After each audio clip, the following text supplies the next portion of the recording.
بسم اللہ الرحمن الرحیم۔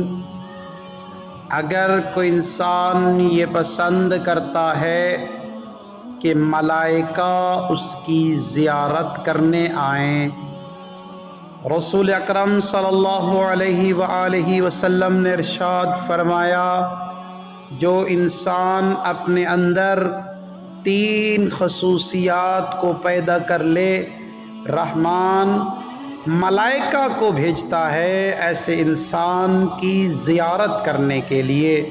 وہ 3 کام کون سے ہیں؟ فرمایا، پہلا کام یہ ہے کہ تو اپنے اللہ کی تسبیح میں اضافہ کر دے، کثرت کے ساتھ اپنے اللہ کی تسبیح بجا لا۔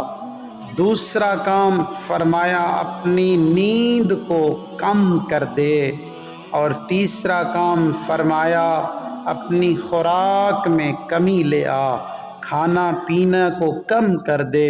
فرمایا جس انسان کے اندر یہ 3 صفات آ جائیں تو ملائکہ ایسے انسان کی زیارت کرنے کے خواہش مند ہو جاتے ہیں۔